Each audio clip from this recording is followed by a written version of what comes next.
Hey everyone, welcome back to my channel, What the Beck. Before I get into this month, I realized I forgot to flip through December, so I'm doing that along with the January flip through.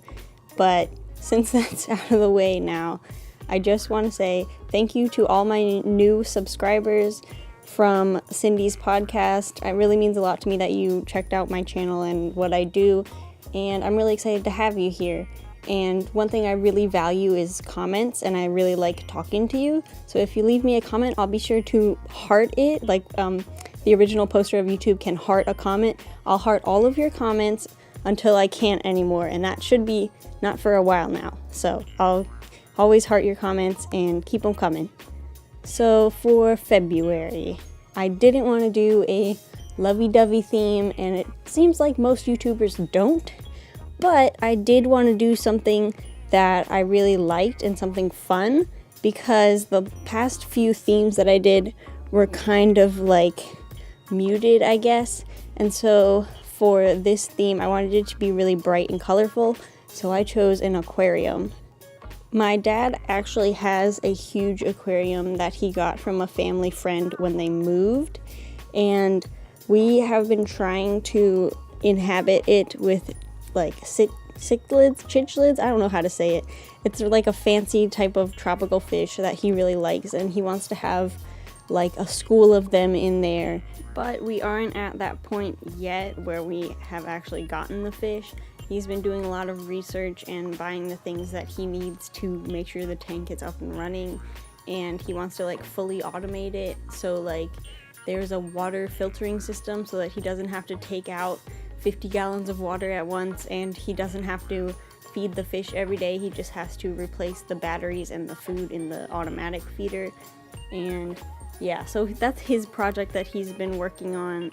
If you watched one of my previous videos, I mentioned that we were working on making a craft room for my mom, and that was like her big project, and then my dad's big project is getting his aquarium set up. So I decided to make that the theme of this month, and I did pick a special boy to go on this page, and you'll see him in a minute. You might actually be able to tell who it's gonna be by reading really closely on the screen, but I'm not gonna say it just yet. I decided to make the bubble letters actually bubbles, and originally I was gonna leave them white because I figured that like if the ocean was blue, then the bubbles would be white, but I decided to make them light blue. And here comes the cat. That's the jingling noise. I decided to make the bubbles light blue just to make it more like gradient-ish, and like it still stands out, but it's not as like, it didn't really make sense to have the bubbles be white and the highlights be white, and I didn't know what else to make the highlights because nothing is brighter than white. So yeah, that was my thought process for that.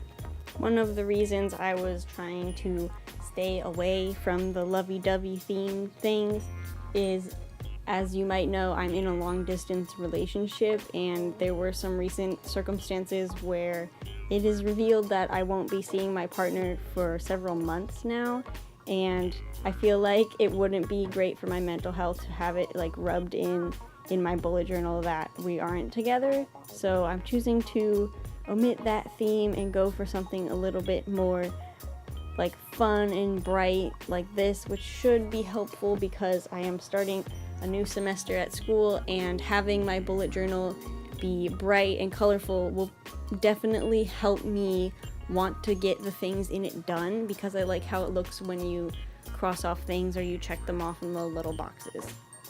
So here's our special boy. It's Nemo.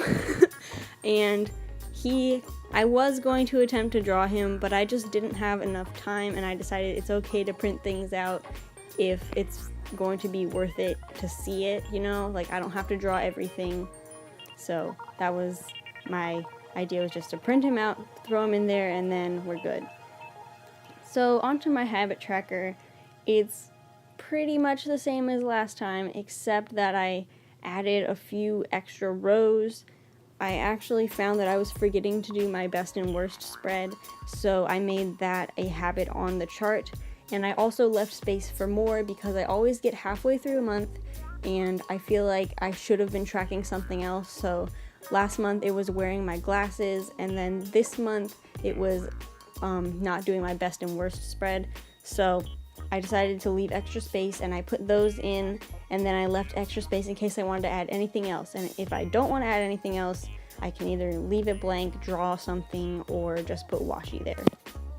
So I thought that this spread was a little bit basic with the washi tape, and while I don't, well, actually I do make some pretty extra spreads in my planner and my bullet journal, but I wanted it to be even more extra, so I just drew in a couple more bubbles of different sizes, and then I just colored them in with the same highlighter that I used. It's actually a mild liner, so scratch that. I used the same mild liner and I colored it in, and I tried to make the bubbles different sizes so it would be more interesting and not just the same one over and over. And you might have seen that I did dye my hair pink, and so when it gets in the way of the camera, at least now it will be a fun color.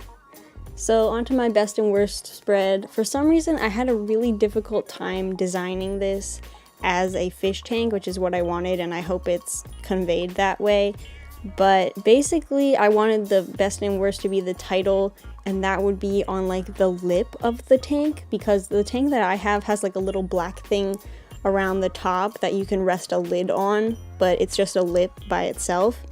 And I think that part turned out okay, but when I put in the numbers down the side and I tried to make it look 3D, I feel like I might have like messed it up a little bit, because I don't know which parts you'd be able to see through. But I did my best, and that's really all that I can hope for. And the best part of this spread is probably this, which is the pet book that I have. This was like $1 at Michael's, and it just has a bunch of pets in it. So I took a bunch of the fish stickers and I put them in, and I wish I hadn't put down that yellow fish, because I forget that these cheaper sticker books have backgrounds that are a color. So I used the fish that had a blue background except for the yellow one, and I feel like it would look better if it was all blue, but yeah, it's done and I can't fix it. So now I'm struggling with this washi, fighting to make my lettering spread, and this has basically become more basic over time. I just put a little bit of washi on the border, or in this case I did the top and the bottom, and then I just letter in the word lettering. And this month I'm actually doing something different. So I usually do Cindy Gunter Baldo's challenge, and I did have access to those early because I'm her patron, but I decided not to do them because they weren't to my specific taste, and instead I made my own challenge, and here are the prompts. If you want to use them, you can tag me on Instagram if you post a picture of you doing the lettering for these. But I basically just chose sea creatures to fit with the theme, and yeah, so you can tag me on Instagram. My handle is @ediblewishes, which will be on the screen right now, and if you tag me in it, I'll like it and I'll leave you a comment. So on to my weekly spread, which is kind of like a 6-day spread. I'm not sure what's going on with these, but I decided to do my weeklies as all one big spread, so I just used however much space I needed for one day, and then when I was done I did journaling, and then the next day I would start over, so do bullet journal and then regular journaling on the same page. But this time I decided to switch it up because I felt like I was writing too much and using up my pages quicker than I would have otherwise, which was not my intention with switching to this method. So I decided to put the tasks on one side and the journaling on the other. So the journaling will have a specific date, but the tasks won't. So even if I don't get something done on Monday, I can still do it on Tuesday.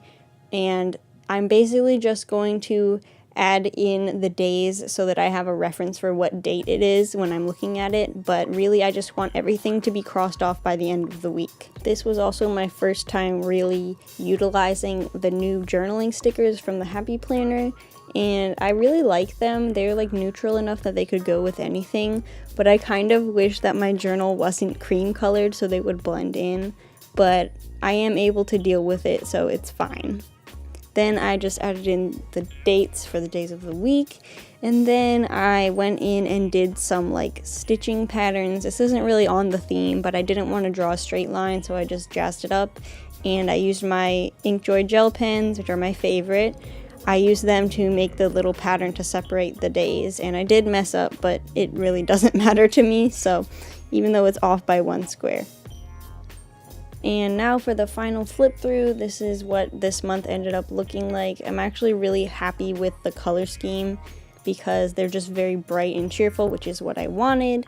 And yeah, I'm really happy with it. If you liked this video, you can check out some other videos that I've made that are on the screen now. If you want to subscribe to my channel, I'd be really grateful, and the icon for that is in the center of the screen. And I have a whole playlist of my bullet journal setups that you can watch if you like, and I will link that in the description below. Thanks so much for watching. Bye!